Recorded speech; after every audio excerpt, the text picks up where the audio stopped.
Good morning, all my wonderful friends, on this beautiful Memorial Day. And from me and my family, we pray that you'll have the most marvelous day in the Lord Jesus Christ, as we not only remember those who gave their lives so that we can be free. You know, as our national anthem says, it says, the land of the free, right? And we are free today to worship God. We are free to serve God. But you know, there were so many that shed their blood on many battlefields. We know it started with the Civil War, the war against Britain, and so many other wars, the First World War, the Second World War, the Korean War, you know, the war in Afghanistan and Iraq. There's been so many wars that our people have been in, and where they shed their blood so that we can be free. And I like to study, the Second World War, especially because there's so much of God in the war, because it was really a war between right and wrong, good and evil. But, God gave the victory in the end. And there were so many wonderful testimonies that we can remember. I know a real story that came out. There was a group of our soldiers, and someone had to take a message out, that they were surrounded. But this was about a suicide mission, and they decided to draw lots to see who will go. And there was a born-again Christian there, and he says, I will go because I'm the only one ready to die, and all that is sacrifices that was made by our people so that we could be free. And we honor them today, and we thank God for the United States. We thank God for our army and our armed forces that is so many and so powerful. And we thank God. But I believe in all of my heart of hearts that the United States is a creation of God. God created America for one purpose and reason, that is to protect the nation of Israel. We know that Israel is surrounded by many enemies, and the United States is the only one that stands between them and total destruction in the natural sense. That is why we are militarily so strong and financially so strong, because we support them. And that's why I believe that America will stand until Jesus returns, because we are the protection of Israel, and we are, as a church, we are part of the spiritual Israel. Paul says, in Romans 1, that not he's a Jew who is circumcised, but he's a Jew whose heart is circumcised, who belongs to Christ, because we are born again, what? Of the Lord Jesus Christ, of the Spirit of God. And Jesus was a Jew.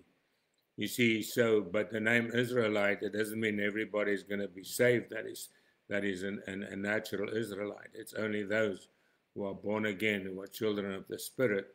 The Bible tells us, that, Abraham had two sons, Isaac and Ishmael, but only Isaac was a son of the promise. And so we can go right through the Bible. We'll find that it's all about the promise, about the purpose of God.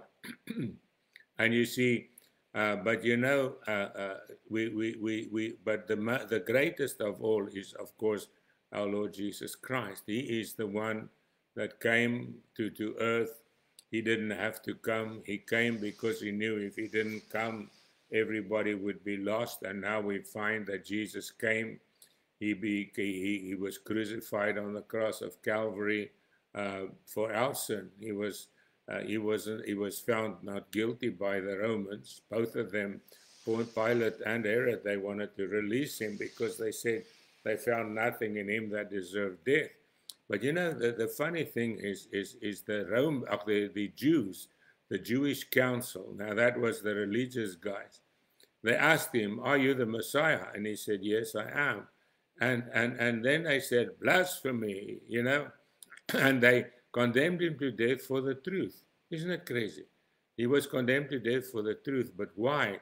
It was shielded from them because it was written that he had to die so that we can live. And he became the true warrior, that battled the greatest of all forces. He fought the devil and all his angels. He fought sin and death, right?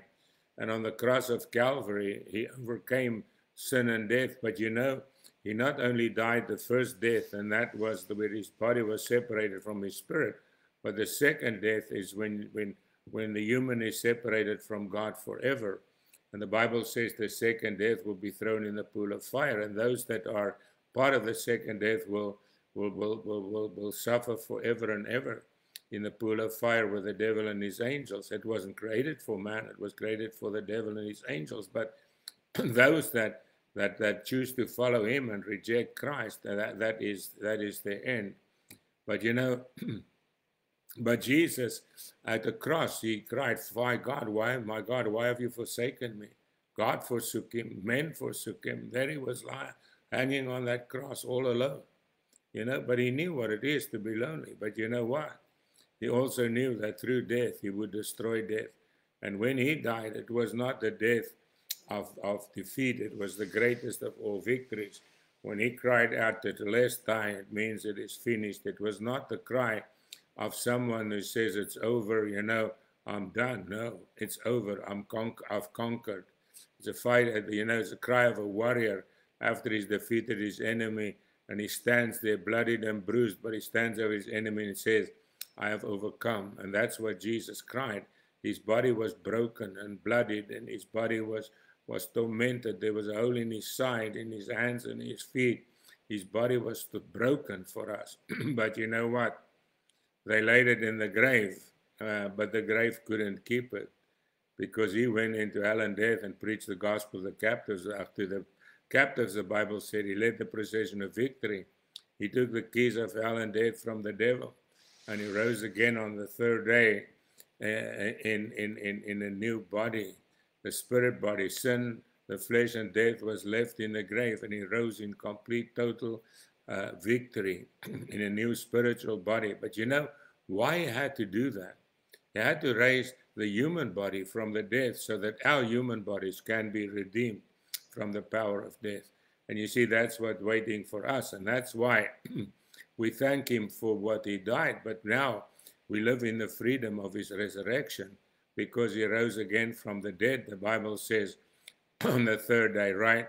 And you know, the angel came and rolled away the stone. The Bible says his appearance was like lightning, his clothes as white as snow. But you know, he didn't roll the stone away that Jesus could get out. He rolled the stone away so that they could go in and see Jesus was already gone. And so Jesus, you know, in his new resurrected body, we know that the disciples wouldn't believe. Can you believe it? You know? And Thomas said, they said, hey, Thomas, we've seen the Lord. He said, I won't believe it until I've put my hand in his side and my fingers in the holes in his hands. And then Jesus appeared to him. He says, hey, Thomas, come here. He says, put your fingers in my hands. There's the holes, my side. And you know what? Thomas fell down and he said, my Lord and my God. And Jesus said, he says, blessed are you who have seen and believed, but blessed are those who have not seen and yet believe. And you see, that is where our blessing lies. We believe, although we have not seen. Why? We have heard. We have the testimony of the children of the living God. We have the testimony of Peter, James, and John, of Paul. And like Paul says, I'm the last one who saw him. He saw him in his glory on the road to Damascus, right? And so we will also see him in his glory because he conquered. And therefore, our memory of Jesus is one of death, sure, but it's also of resurrection. But our memory of him is not only that he rose and he ascended into heaven, but our memory of him creates hope. It creates an expectation that he said he's coming back again. So now we not only look back at the grave and the resurrection, we look forward to his return. And that is why in Revelation it is written, the bride and the spirit. Now who's the bride? The bride is the church.